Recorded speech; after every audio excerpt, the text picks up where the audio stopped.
All right. Good afternoon. I'm with Dustin Perry of Kingfisher Metals. The symbol is KFR on the TSX Venture.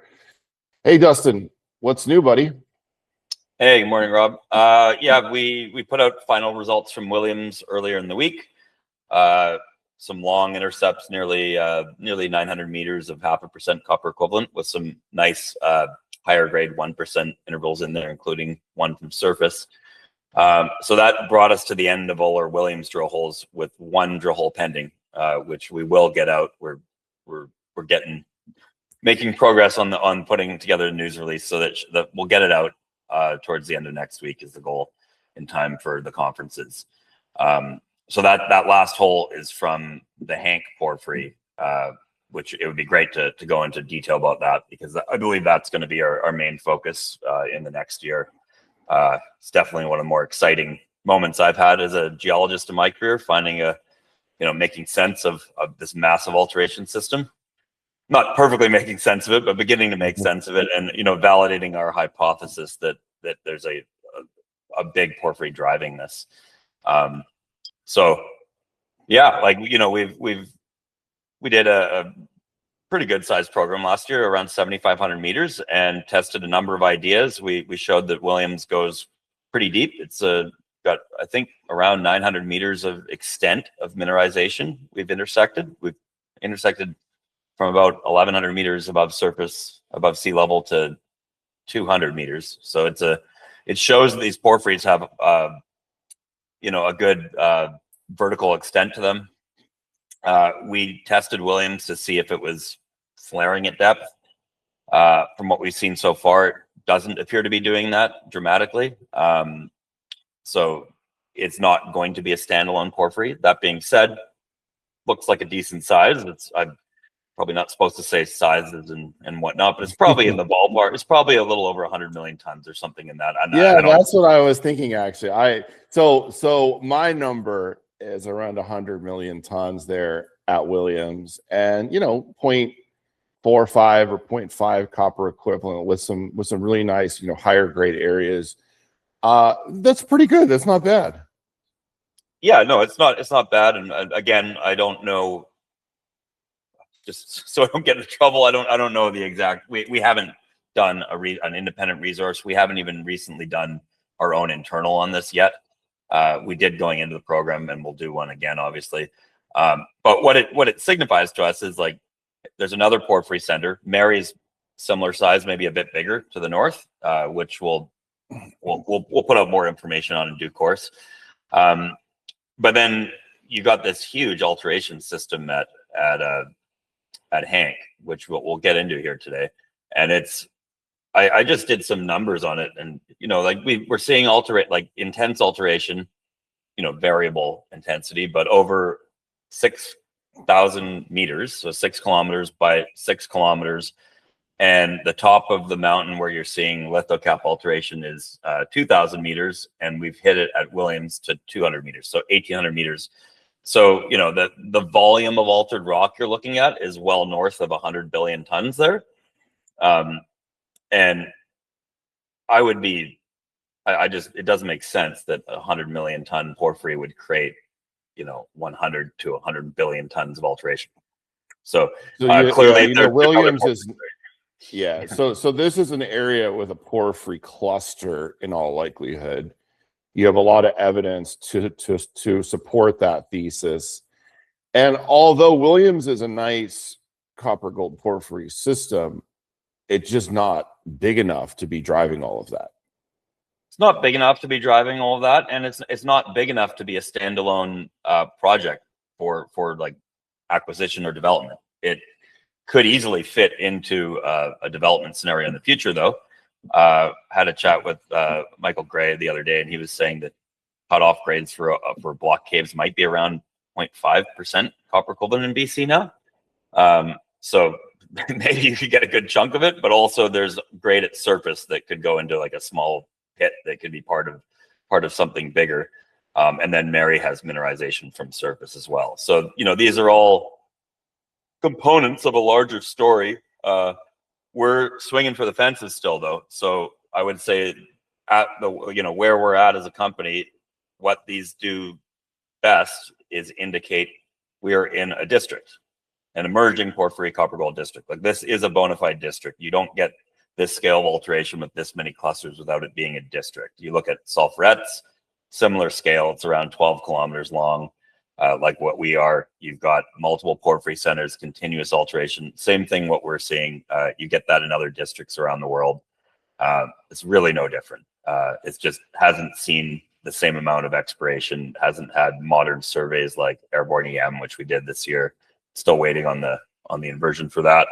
But yeah, this is a district. We've got the whole thing consolidated and we're approaching it systematically. And now we've found a new porphyry system underneath the largest or most intense part of the alteration, where you've got the intact epithermal system. So it's a pretty big breakthrough, and I'm really excited to get that hole out and be able to talk about it more and go test it this summer. It's going to be incredibly exciting. You know, we went into exploration here. I don't know what the odds of exploration are. You know, they're variable. Everybody's like, it's 1 in 1,000 projects become a discovery or something like that. But it's not, you know, not every project being tested has 1 in 1,000 odds. Some have 0 odds, and people are still buying those stocks. Some have pretty good odds. I would say, given where we are. Which ones have 0 odds, Dustin? I'm not going to shit on anybody on here, but I'll happily do it off camera. I would say there's companies worth more than us at an early stage that have 0 odds. So that are flat out lying. That was, yeah. Anyways, there's like the pedigree we have being in the Golden Triangle. I would say that, like, if you had capital going into exploration on this project that we've tied up, our odds are probably 10%, which is still, I'm being pretty like modest there or cautious. That's a pretty low odds still. But this has changed things dramatically. And again, like, I don't want to guarantee anything. I don't want to set expectations to be unrealistic, but it still is finding a needle in a haystack. If that alteration body is 150 million tons or whatever, or 150 billion tons, and you're trying to find a billion-ton system, it's still, like, you know, pretty easy to swing and miss. And we did swing and miss on a few holes. Yeah. So holes 2 and 3, we didn't hit a porphyry on those. So it's like, you're not going to find something everywhere. The volume of what would be, so take the 900 meters that we've hit mineralization over at Williams. So call it 1,000 meters. That's potential for what you might find mineralization in a porphyry here. At Red Chris, they're seeing it over 1,500 meters. 1 billion tons at a kilometer is around like 700 meter diameter, and 2 billion tons is around a kilometer diameter. So you can look on a map and get an idea of the scale of what it would need to be. And obviously that needs to hold up with grade and whatnot. And it's a tremendous, yeah, that's a very difficult thing, finding a system like that. And yeah, absolutely no guarantees, but we've moved closer to doing that this year. And so we've de-risked this project significantly without any dramatic change in our market cap. And you know, it's a much better investment now than it was a year ago. Yeah, I think there's some very good points there, because like at Hank, although it's clear that you have a lot of data now that supports the notion that you're honing in on something that could be big and could be good. It's still a pretty big area, right? And so I don't think anybody should assume that, like, first hole of 2026, you're gonna hit it. You're gonna hit just the sweet spot of this potential buried porphyry.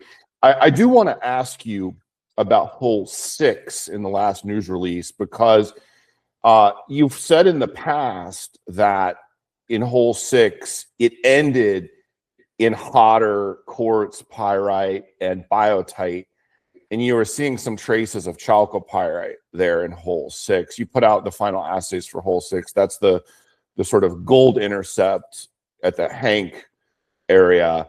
Yep. You know, how do you view what you learned in hole 6? 1 sec. Let me get a section up showing where we can see hole 6 on here. So, so hole 6. Keep in mind, this is a This is a 2D section, so it's not necessarily the best illustration of this. But this would be hole 11, which we'll have out soon, where we did hit porphyry alteration and mineralization. This is hole 6. And if you look at, say, the resistivity here, it's like you got this conductive halo, I guess, around a slightly more resistive body. And then on this side, you've got a charge anomaly, and then this side, you got charge 2. Our belief is that the hole 6 area is a post-porphyry breccia body, where you're getting a sulfide breccia coming up. It's still part of the, like, people need to consider porphyries and epithermals when it's all part of the same system. You get the porphyry first, and as the system ages with time, because a porphyry deposit will take often a couple million years to form. And over time, it progresses towards epithermal as it cools, because copper precipitates at hotter temperatures. And we believe the hole 6 was a breccia body that came up. And we don't have a complete explanation why the gold favored this area here. It might be because the breccia crossed a favorable volcanic or sedimentary horizon, that it just precipitated easier. You do see chalcopyrite in the hole, not anywhere near ore grade, like not even close. But you start seeing magnetite at the very bottom of the hole, which magnetite is often destroyed by younger alteration, like phyllic alteration can wipe out magnetite. So maybe we're approaching something, but it's not like we had a jump in copper at that too. So I wouldn't say that single hole is the best vector. Hole 11 is a much better of a vector for us. And keep in mind, we'll have new graphics out showing our different ideas on this now, which will change a bit from this. But keep in mind that this is a huge distance here. And based on the way this is being cut, this section, it might appear as though this hole's closer to our target. But even then, that distance between those holes is almost a mile. So people need to keep the scale in mind here. Yeah, that's a pretty big distance, and you can fit a lot of holes, in that gap area between hole 6 and hole 11. Before we get into some of the other stuff you want to show me, what about the IP? Which areas did the new IP cover? So new IP went further south. So we did have a little bit more coverage. Basically, we had a line that ran right over where we drilled hole 11, but then we also extended it east and north. So we don't have that data out yet, but I'll just bring up a map to give you an approximate idea of where we did that. We don't have final data on that yet. It's getting close, but we haven't put that out yet. And then the airborne EM covered everything within this. So airborne EM covers everything in this area. We have prelim data, and it definitely outlines alteration in the area we're looking. But it's given we're in the mountains, it needs to be properly inverted in a proper 3D inversion. And we're using I still don't even know how to pronounce them. Moonbaraga. I think Hercules and Scout. Moonbaraga. Moonbaraga and Chad at Ridgeline, a bunch of friends of mine, all those guys, I checked in with them to make sure it was the right group to use, and we're using that. So we'll have that soon. They told us around end of January, so we'll have that fairly soon, that data. But you definitely need to do that proper, terrain correction and whatnot when you're in the mountains. And we're also able to feed in geology into it, which can help constrain things a little bit. You are dealing with, when you've got an epithermal system in a lithocap with porphyries below, you've got a lot of conductivity at surface that you got to be able to see through. So that it does require some of that. Anyhow, we took lines further to the north here along this trend. We also did a line at Rainbow, a recce line, which we haven't announced yet. And then we also pushed lines way down kind of near our Frankfurt symbol here, kind of, you know, into the next valley. And I can show on this image what it looks like. So, you know, there's Williams down here, and we've gone right across to the other side of the valley up here, because you do see alteration. You've got glacial till down here in the valley, which is masking it, but you see the odd outcrop of completely blasted rock poking out. And then on the other side of the valley, all the way up here, you're seeing alteration as well, often covered with landslides. Just like this side, you got a lot of, you know, even this area right here is a lot of it is the lithocap being slid and eroded down.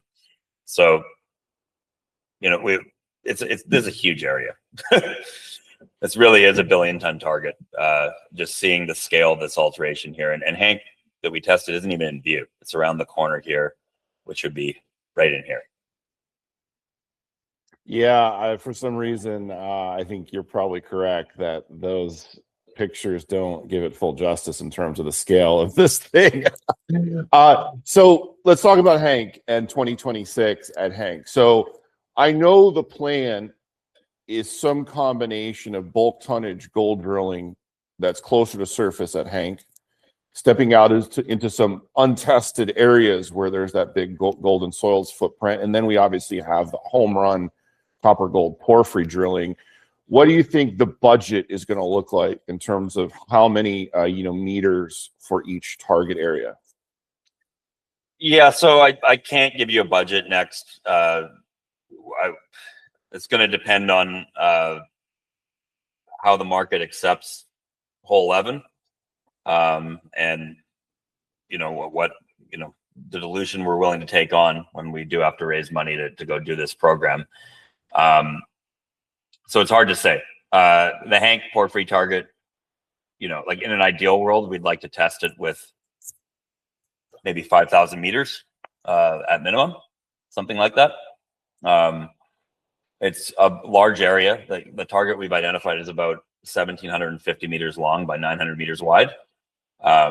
You don't need to go out and test the whole thing right away. Obviously, you're going to do step outs from where we were drilling, but it's a big area. But we also think it's probably shallower than where we hit mineralization in the hole this year. So that's one component. The other component, and why we think it might be shallower, is you actually have what appears to be high sulfidation disseminated gold sitting above it. In some areas, I'll just come back and share that screen. This will be easier. Yeah, okay. So let's just zoom in on this.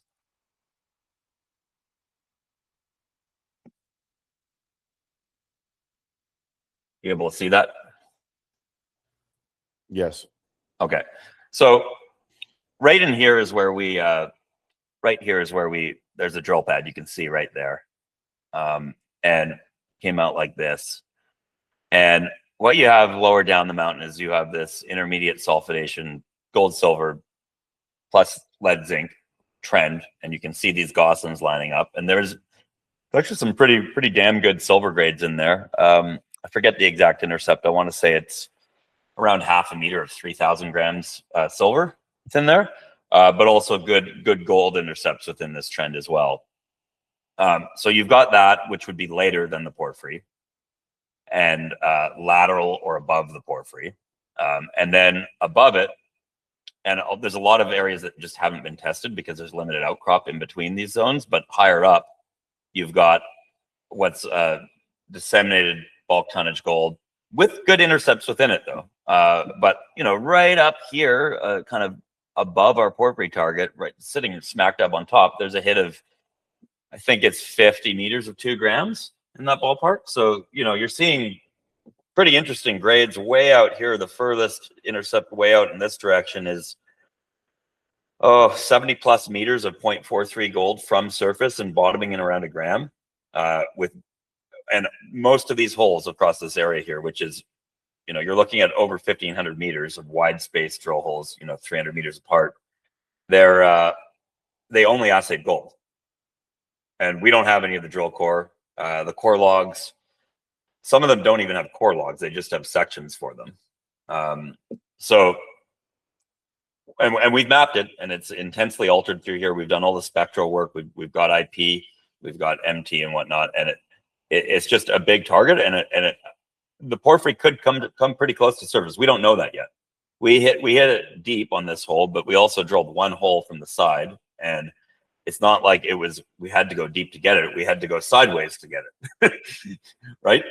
We have no idea. It could come to surface or very close to surface in some areas, or it could grade from porphyry fairly dramatically or quickly into high sulfidation. But one thing we want to do, independent of whether it's connected to the porphyry, is test the bulk tonnage story near surface and essentially along this line here.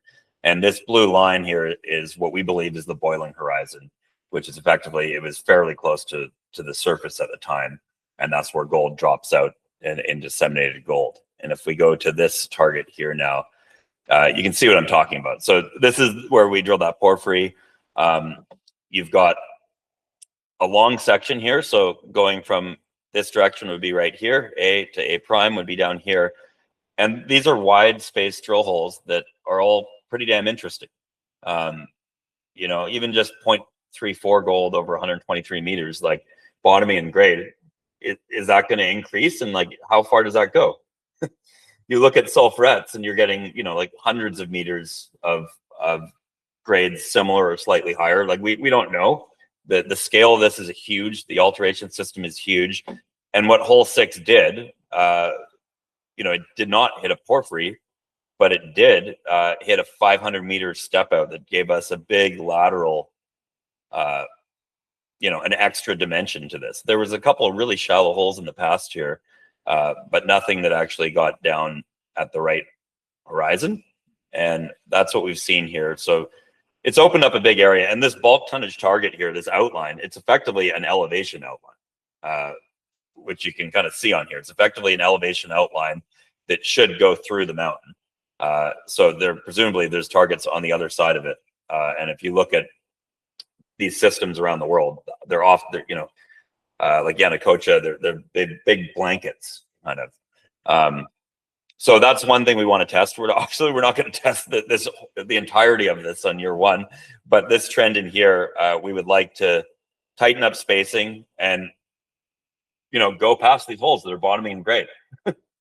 It's kind of crazy to all these holes are bottoming in grade. We need to push them and see the extent of this and see if they connect to a porphyry as well. But not every hole is going to be going deep enough to test for a porphyry. So there's going to be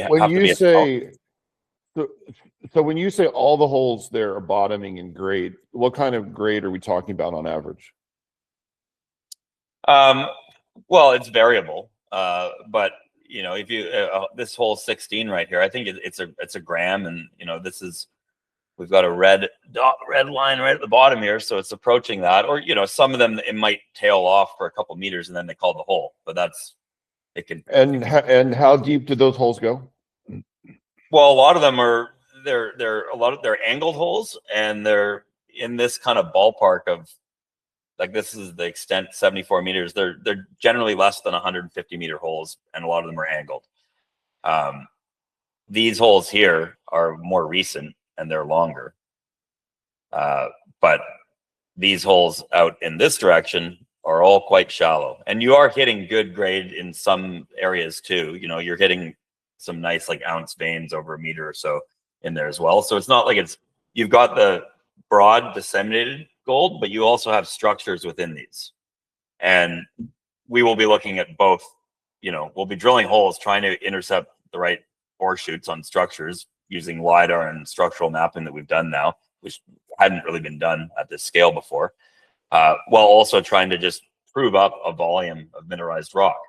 Because these are the kind of, when it's this homogeneous over such a broad area, it likely continues in other directions, but it's also just within this, there's a lot of room to infill it and move it in the direction of a future resource. Not necessarily something immediate. Like, we're not going to put out a resource this year, but even if, you know, I don't know if we'd have enough work to do that, and I don't think we'd race to do that. But enough smart people on the internet now can start people are modeling things and they can wrap their heads around it, and it would definitely change the economics of a porphyry, especially considering it sits directly above our target. So that it's sitting in the right spot from a targeting standpoint, showing like, well, that improves the odds of a porphyry being there if you've got the gold right on top of it, but it also would improve the economics if there is the porphyry there. So we'll be looking at, yeah. And one of the nice things about this too is a lot of it is shallow drilling. So we can test a lot and it will increase our news flow. Like we drilled 11 holes last year.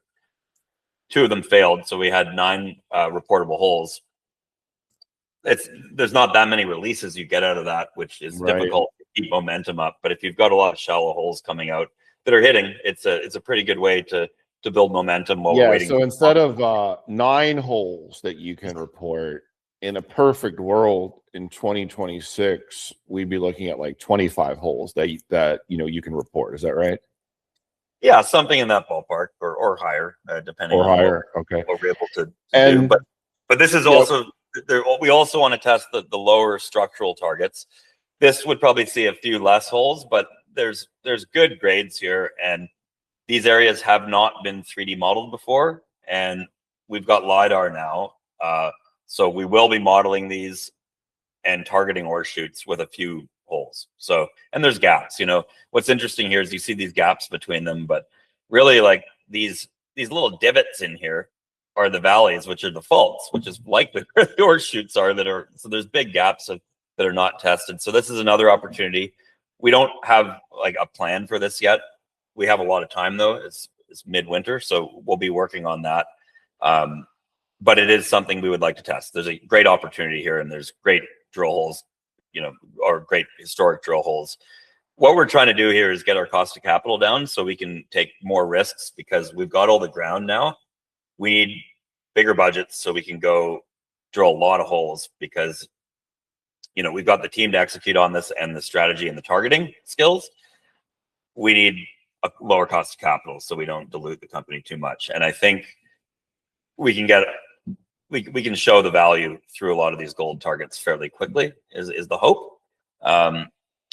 And so this would be the area in Hank, and then there's a few other targets like Rainbow we'd like to follow up on. We don't have anything in our presentation on Rainbow, but Rainbow, other than right here, you've got Rainbow, this would be an intercept from surface in a till covered valley. There's only 2 holes around it, and it's open. And it appears to be a fairly shallow tabular body, similar to what you see at Aurora, where you could miss it by drilling beneath it. And we've got new mapping evidence that indicates there might actually be there is a big thrust structure basically right through here where we think it's dipping this way, and we've just hit the edge of it. So that, again, 0.76 gold from surface, bottoming in gold, with open, like those aren't super long holes. So we'd like to test it with a bunch of holes. And then in addition to all this, we've got a few other porphyry targets that will come out of the MT survey that we'd like to throw a few darts at as well. But the majority of porphyry drilling will be on the new porphyry we've identified. Just with all this in mind, I think we should I created this figure recently. Got the team, they had to spend a fair bit of time digitizing all this data. So I got the team to digitize as much data as we could find for the AMARC, TDG, Finley, Freeport area. I think there might be a little bit of data missing in this Shasta area, but it's data that I haven't even seen in their maps. It's just, we've digitized all the public data within this image, as well as what Metal Energy has, Charlie, Greg, and their ground in between, and then the northwest copper ground around it. So we've digitized all this. Everything's colored the same. Everything's at the same scale. And then we've got some big golden triangle and Prosperity, which is another big deposit in southern BC. Got these on here for scale just to give you an idea of what we're looking at. And, these are not, like, we don't have an Aurora yet. But we do have some pretty clear evidence that we're in a district here, and the key here is just looking at the scale and the continuity of the anomalies here. Like it's a pretty wild anomaly, and you kind of need to see it in the context of other anomalies to really appreciate how big this is. So it would be foolish not to test a few other targets within this broad area. So we love, it's going to be a comprehensive program, but the size of it and what we're able to test will be dictated off financing and share price, which will dictate financing and such. Got it. Yeah, of course. But we'd like to drill as many meters as possible, as long as it does not cost too much in terms of cost of capital and dilution. But so, in my mind, the priority of targets is as follows, and tell me if your thinking is along the same lines, Dustin. So the Hank Copper-Gold Porphyry Target is clearly number one. That's the one that has the most juice. It's also probably the most expensive to drill, because you're going to have to drill a little deeper. Although, point taken, this might not be as deep as some might think. It might only be 400 meters deep at the top of it, or even 300 meters. We don't know until you actually drill it. It also could be deep. It could be 600 meters deep and extend to 1,000+ meters. We just don't know it. But that's number one target. The bulk tonnage gold targets at Hank, definitely close second. And then the structural gold targets third, and then something like Rainbow would be a number 4, and then all the other regional targets would go 5, 6, 7, 8. Yeah, I'd actually put Rainbow fairly high up there after the I'd put that fairly high up there after the porphyry target and the bulk tonnage gold. I would put that pretty high up in there. Okay. It's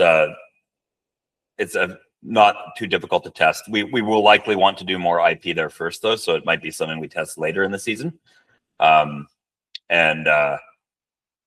the scale of that target is quite large, and it's very well located. From if you find something there, topographically, it's a pretty good location, and there's so much glacial till cover. I'm gonna find a photo here. Just give me a second. So much glacial till cover. It's the kind of thing that would be easy to hide a porphyry.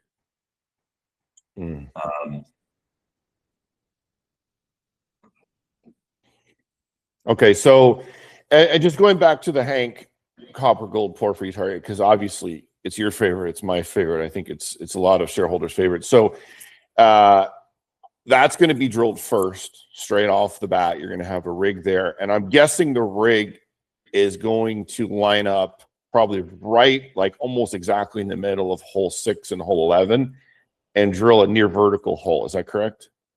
No, I think like I would probably argue to the first hole would be. I'll just show you one sec.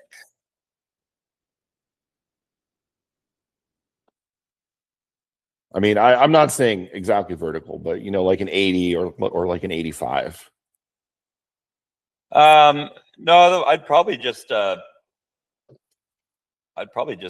We'd probably go 200-250 meter step out this way, like upslope. Okay. And just drill a parallel hole. I see. Okay. And so that angle would be like 70, 75? I forget if it's a 65 or a 70 hole, but something in that ballpark. All right, we'll just assume it's a 70. Yeah. Okay. So yeah, that makes sense too. And according to the conceptual diagram, you might start getting into it about 400 meters down hole then. Yeah, or shallower potentially even. The fact is you've got these epithermal intercepts above it too. So you might be able to drill through, like there's that 50 meters of around 50 meters of 2 grams up at somewhere up in here, not quite on this section line. Like you'd have to look at it a little differently, but there's like, who knows, you might be able to drill through an epithermal intercept and then get into it. Like we got into, when we the appearance of copper here was fairly abrupt when we got into it, and we believe that was a lithological change, and it appears to be a fairly vertical change of lithology. So rock type, where you've got basically a diatreme breccia, a pre-mineral diatreme breccia that is not a great host for whatever reason. Sometimes they are, or often they are, but it is not. And you go from that, and then bang, you're into a more mafic, either an andesite or a basalt, and bang, you see copper.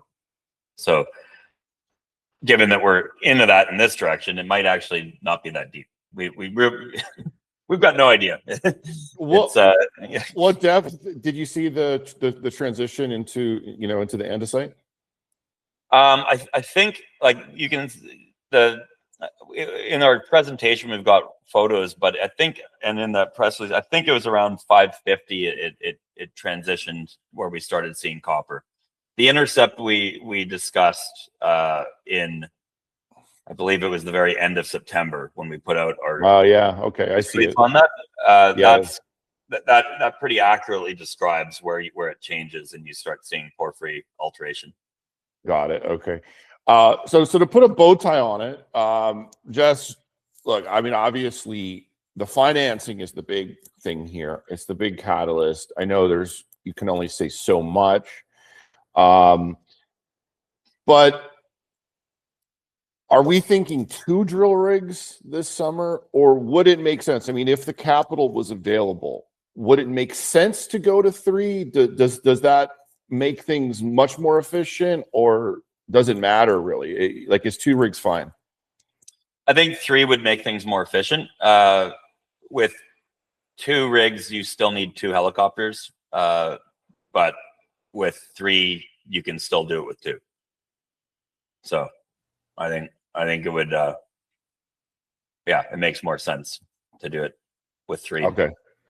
So 3 we're looking rigs. We're looking at all scenarios. We're looking at whether we can do 4. Like we're evaluating everything, and you have to. And right now we've got a camp location which is on private property, which we already paid the lease agreement for. So we've stored equipment there. Our cost of actually getting the camp up and running will be way cheaper because everything's there. The tents are put in a shipping container and whatnot, but like the core shack is built, all the tent frames are built. We've got large ATCO trailers for like a wash area, for a kitchen and all that. So it's basically plug and play. But we've also we staked more ground on the highway. That we got the ground, I guess, in September, and that was done with the goal of building a camp location much closer to camp and on our own land. But the key is it had to be somewhere where it could be off the highway a little bit for privacy, where you could push a little road in and put a gate. So that we've got that current camp. This other camp, like, we have the ability theoretically, once it's permitted, to have a second camp if you wanted to increase the size of a program. Like we're taking a long-term approach to this, but we're also trying to maintain the flexibility and optionality in case we're onto a massive discovery. And right, yeah, that's what I'm about to ask you about that. Yeah. So if you do 2 rigs, that would mean that you went smaller just because the cost of capital was too high. But 3 would be ideal. We used last year. So 2 rigs we used last year, and approximately, I think we averaged 2,000 meters per month per drill. Right.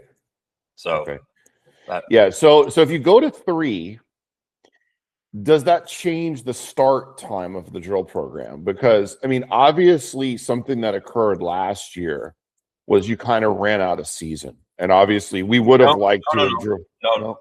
We shut down in 23-degree weather Celsius. So so you didn't run out of season. We shut down in t-shirt weather. We just hit our budget, and we didn't want to, deplete our treasury too much. We did what we said we were going to do, and that was that. Got it. Okay.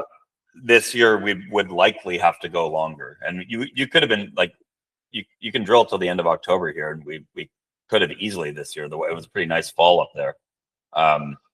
Yeah, and in terms of start, say we had 3 drills, we probably would not start with 3 drills. It's generally you kind of want to stagger things just to get the machine lubricated and running smooth, work out the kinks at the very beginning. So you often will stagger things a little bit. We staggered the drills this year. We had 2, or last year we staggered them by maybe 2 weeks just to make sure everything was smooth, and then you kind of build the camp up. But yeah. So the idea would be still start late June and stagger the drills, and then probably by the 1st of August, you'd have all 3 going full blast. And then I would think more like by early to mid July, you'd have everything going. But a lot of this is dependent on snow pack and snow melt. Last year we had a very low snowpack in the Golden Triangle, but a very cold spring, so things didn't melt quickly. So a lot of it depends on that. We are in an area where we do have a longer season than elsewhere, than further west or further south in the Golden Triangle. There is less snow where we are relative to other areas, but there's those things like, we need to clear new drill sites, and you need to do archaeology and wildlife surveys on them first, and you need to be snow free. So that also might dictate where you put a hole first. Like this hole that we drilled, hole 11, which was hole 7, but then we had the failure and kind of called some audibles.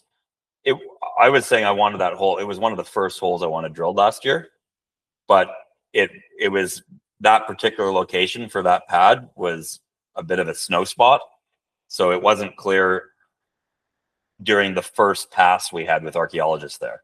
So we had to wait. We had to wait a few weeks till they came back. Like, we're not keeping them on site; they're not cheap. But what we'll do this year is we'll have more flexibility. We'll keep them around more, and we'll go clear everything on a grid pattern basically for this area. So it's ready to go. Assuming it's looking good, we can just pedal the metal on it. Okay, very good.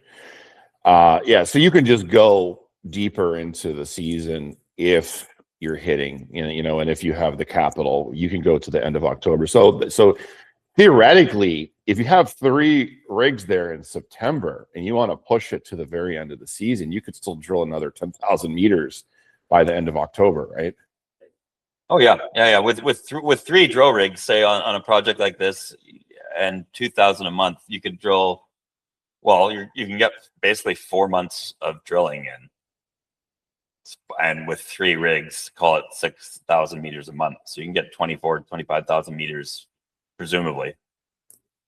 You can get a lot of meters done here. It's just it's expensive, and because you're doing things quickly, like obviously there's some advantages to working in areas where you can work or there's a lot of advantages to areas you can work year round, because you can pace yourself and get all your results back before you go back and do the other program. On the flip side, the advantage of an area like this is that because of that, they're less explored. So there's more opportunity waiting out there in the hills. Yeah, I think you got to go to where there's opportunity. I think you have a lot of opportunity here at the Highway 37 project, and I'm looking forward to these next couple of news releases that will really set the stage for the most exciting year in the history of Kingfisher Metals. Thank you, Dustin. I'll see you in Vancouver. Yeah, thank you, Robert. And I just will say that we will be at the core shack with hole 11 drill core at the AME roundup, and I will be with you at MIF, and I will have drill core available if people can track me down. We've got a suite where we'll have it over the weekend during the other conferences for people that aren't going to roundup. So get at me. Thanks, Robert. Hole 11 drill core, exciting stuff. That's reason enough to come to the booth. Thanks, Dustin. Cheers. Cheers. Bye.